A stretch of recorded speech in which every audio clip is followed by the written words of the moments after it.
Unang-una, so na-divide into four ang prayers natin. Unang-una sa bansang mahal nating Pilipinas na magkakaroon ng kapayapaan! Na magkakaroon ng matinong gobyerno! Na pagkalooban tayo ng mga leaders na mamamahala sa bansang mahal natin. Na hindi bangag!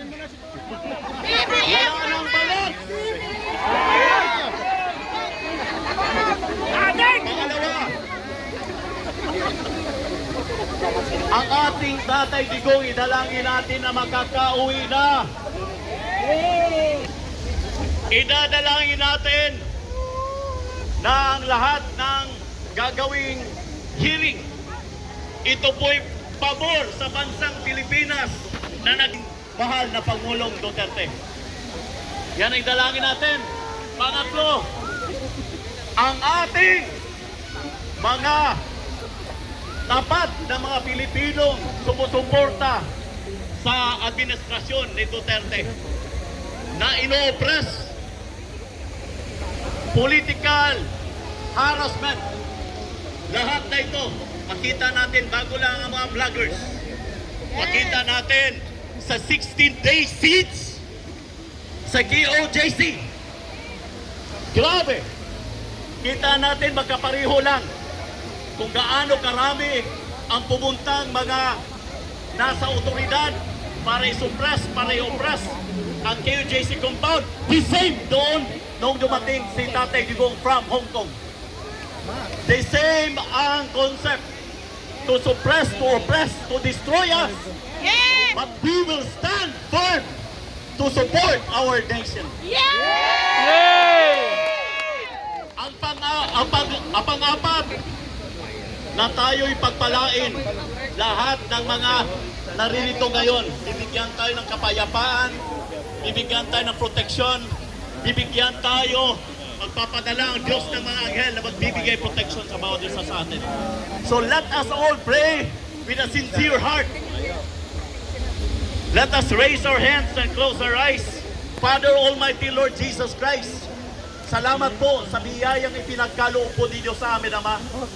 Salamat po na nagtitipon-tipon po dito ngayon ang mga kapatirang mga Pilipino na sumusuporta at nagmamahal sa bansang Pilipinas. Salamat po sa pagkakaisa na ipinagkaloob po ninyo sa amin. At hindi lang po dito sa Melbourne, kundi po sa lahat ng mga key cities sa buong Australia at sa buong mundo, lalong-lalo na sa buong Pilipinas. Nakikita po, Ama, ang pagmamahal ng sa bansang Pilipinas, ang lahat ng mga Pilipino. At ang pangalawang dalangin po namin, Ama, na pagpalain po ninyo ang aming Tatay Digong na magkakaroon po siya ng kalayaan sa kamay ng dayuhan. Siya po'y magkakaroon ng pabor sa hearing na ito na ongoing, na ibibigay sa kanya ang kalayaan at si Tatay Digong makakauwi sa bansang Pilipinas na pinakamamahal natin.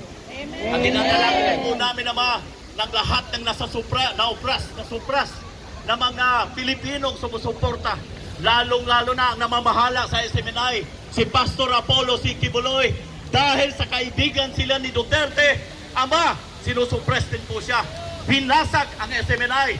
They wanted to destroy us. They wanted to destroy those who support Duterte government.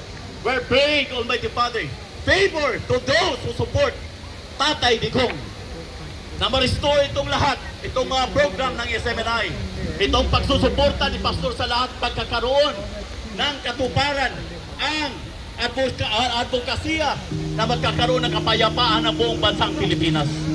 At dinadalangin natin din ang pangatlo, mga kapatid, na pagpalain ang lahat ng mga kapatiran na naririto ngayon na pumunta intentionally to support Tatay Digong for this cause. We are praying, Father Almighty, that you are good. Pang-apat, ang pagpapalang ipagkaloob po ninyo sa Pilipinas, that you will send leaders to lead the country in righteousness, in goodness, and all blessings will be poured upon each and every one of us. And thankful, Father Almighty, Now we bring back all the glory, honor, praises, and thanksgiving to you, Almighty Father, our Lord Jesus Christ, who create the Creator of all, through your Son. Amen. Amen. Amen. Amen. Salamat, brother! Mabuhay! Mabuhay! Ang susunod po, ang mag-aalay ng dasal is in Visayan version, Mapet.